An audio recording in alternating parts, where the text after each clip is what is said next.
You're watching Halo Halo Mix Vlogs. Magandang umaga po sa inyong lahat.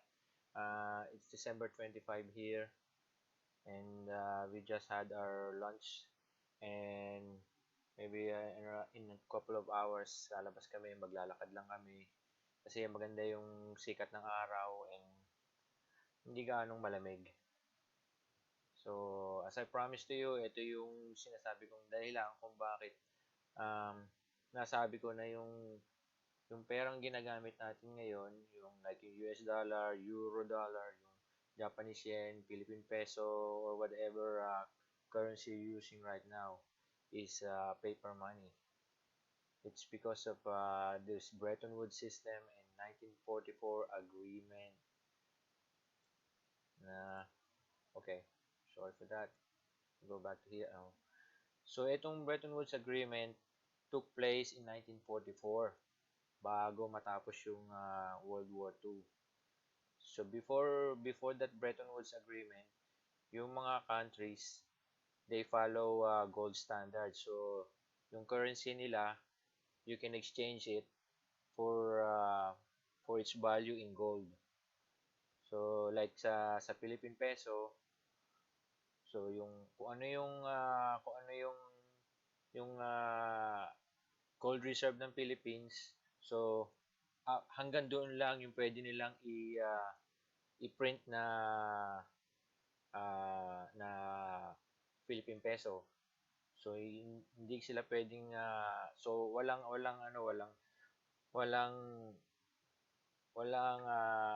chance to for an economic expansion because kailangan mas marami kang gold para makapag-print ka ng mas maraming pera. So ano nangyari nung because may gera nga nung World War I.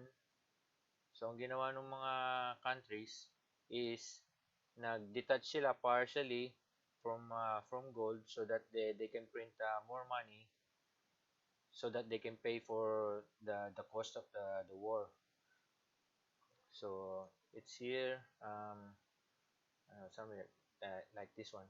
Until World War I, most countries were on the gold standard. However, they cut the tie to gold so that they can print more money. This inflow of currency caused hyperinflation as the supply of money overwhelmed the demand. So, yun yung sinasabing nangyari. Dahil nga mas maraming pera na nasa circulation chasing the same amount of goods and services, kaya nagkaroon ng hyperinflation. So, it's the same thing that's happening right now. After the war, you just have to change the war. I mean what's happening right now is we're also experiencing similar circumstances kasi merong health crisis. So ang ginawa ng mga bansa ngayon, ng lahat ng bansa sa buong mundo is nagprint sila ng pera kasi nga there are less business paying taxes and they're producing less goods because less services kasi nga naka-lockdown. So walang there's no means for the government to earn the only means by which they can provide services, yung taxes. So yun lang yung paraan nila para yun lang yung panggastos nila, yung taxes na nakokolekta sa mga tao.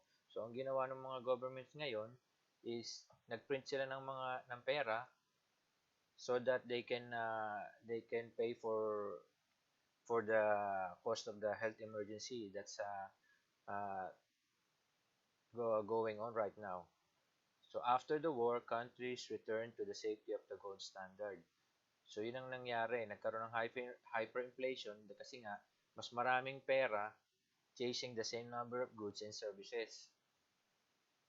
So right after that, ayun na, all went well until the Great Depression. After the 1929 stock market crash, investors switched to commodities trading.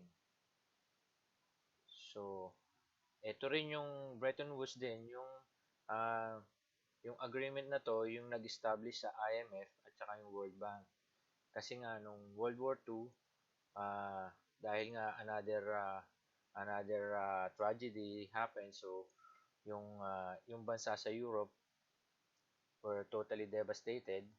So they have to uh, they have to again pay for all these war costs. So ang ginawa nila ngayon is they established the Bretton Woods Agreement. So it's an agreement between countries that they will instead of redeeming their uh, currency uh, sa gold, ang ginawa nila is instead of gold, i-redeem nila yon sa US dollar. In turn, yung US dollar is pegged to the value of gold. But then, in 1971, the United States suffered from massive stagflation. So, ito yung combination of inflation and recession. So, I don't know if you're aware of it, but it looks like it's happening. It will happen as soon as everything goes back into somewhat normal, because yung inflation is not yet happening right now because of the velocity of money. Yun yung how many times that's a certain amount of unit of currency of a particular country goes around to buy goods and services. So ngayon, hindi pa nangyayari yon kasi yung massive amount of money that they printed is nakatago pa.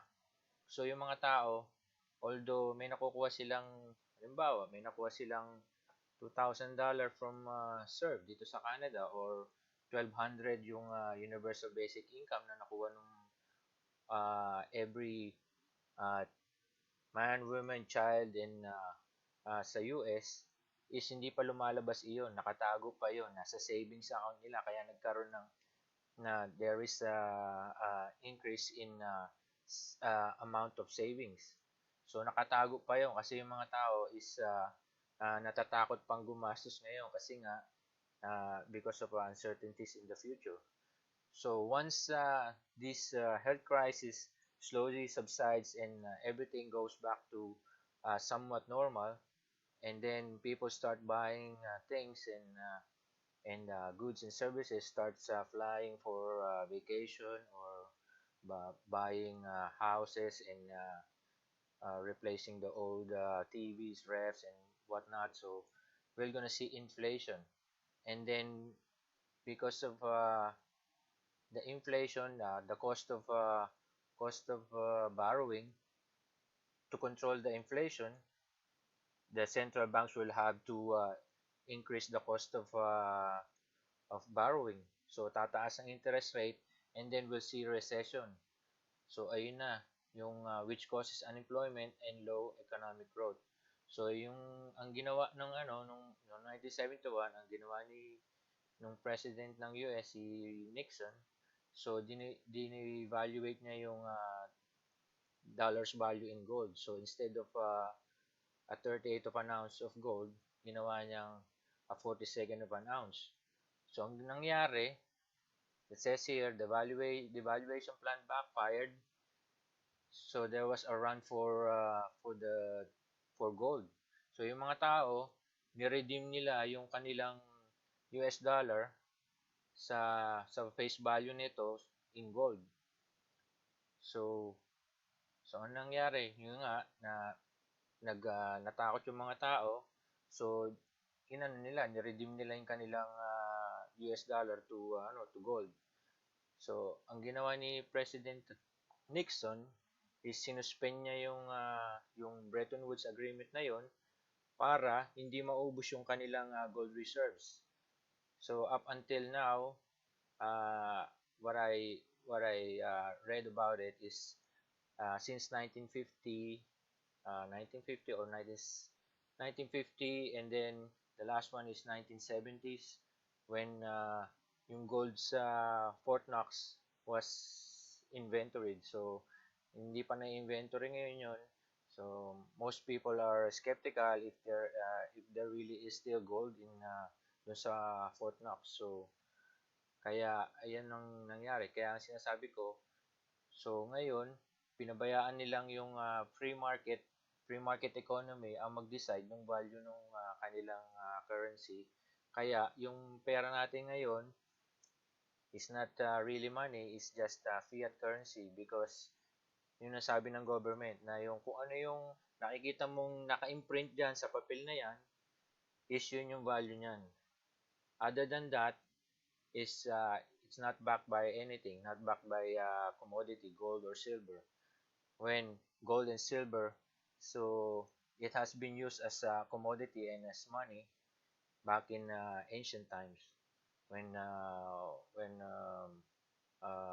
Egyptians was still an empire and the Romans.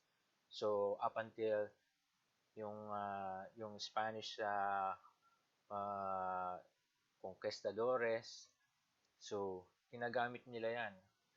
So kaya yung US coins is made up of 80% gold, no sorry, 80% silver up until 1964, yung quarter or half dollar. So makikita mo yan pag bumibili ka ng mga coins, meron silang mga circulation na silver.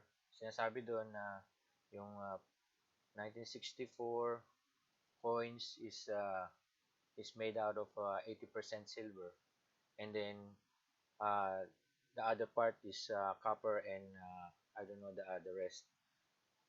So that's 80% silver. So kaya yung sinasabi ko na yung perang hawak nyo ngayon is not actually money, but it's just paper currency that is not it's not gonna hold its value kasi yung gold and silver is just gonna continue to go up in prices, and that paper money is gonna lose its value.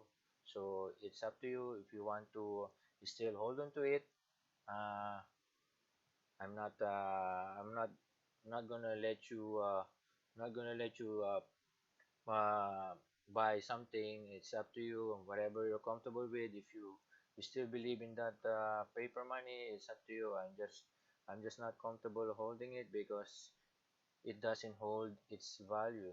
So what I'm doing is I'm buying gold and silver and cryptocurrency.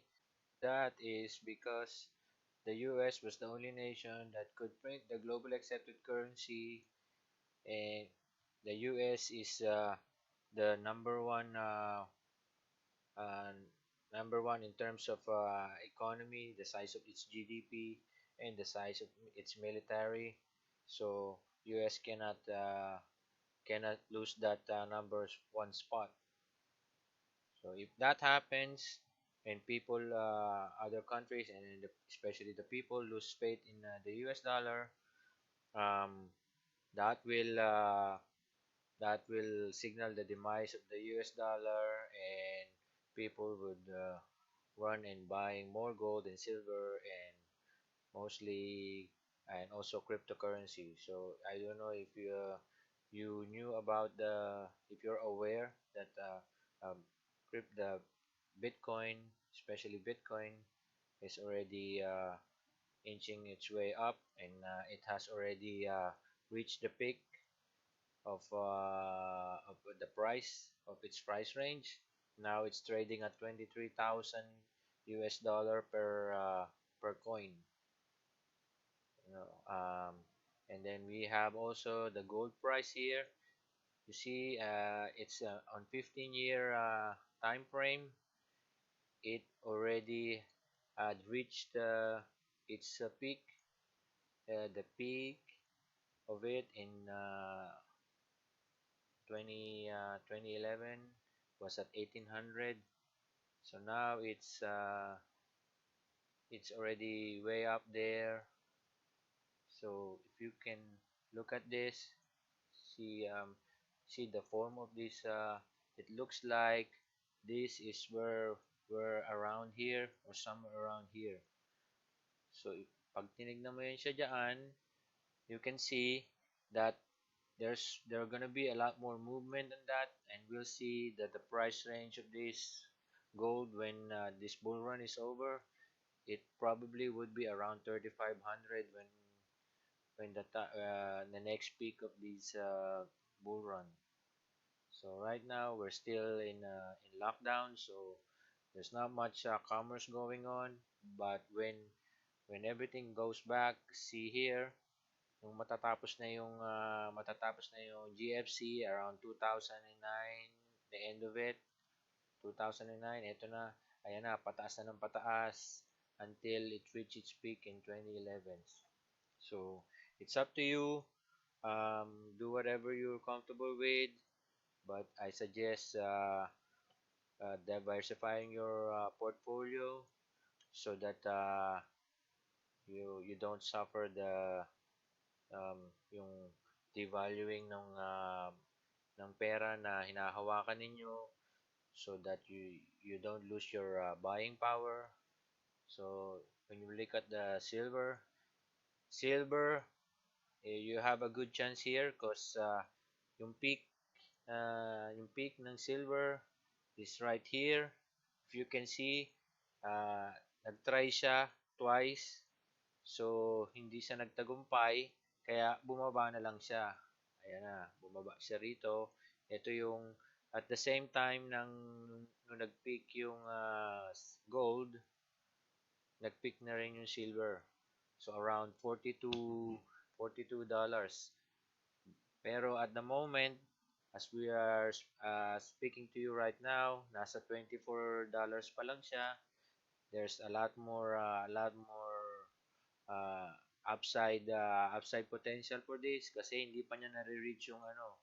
So, if you have extra money sitting around not doing not get you're getting the maximum return for it, so I highly suggest. But again, this is not an investment advice. I'm not an investment advisor or any kind. um, I'm just letting you know that this is what I'm doing. Whatever you do, it's up to you. It's your money, it's your life. So, but please do share it with your friends, family, and whoever you know, so that they can also have an informed decision on what to do, so that they don't suffer the the cost of this. The you lose half of the value of your currency, the cash that you're holding right now. Kaya nga yung mga mayayaman, meron silang mga real estate, meron silang mga farmlands, bumibili sila ng mga collections, wine, art collection, jewelry, um, what else? Uh, so anything that they can put their cash away from this from the fiat money. They do it because in in uh, in a year you could lose 10 to 15% of the value of your money, and essentially your buying power is diminished. So thank you for watching. I hope to see you again next time, and please continue sharing it to your family, friends, and subscribe to my channel. And I'll see you again next time, and have a great Christmas day. Bye bye.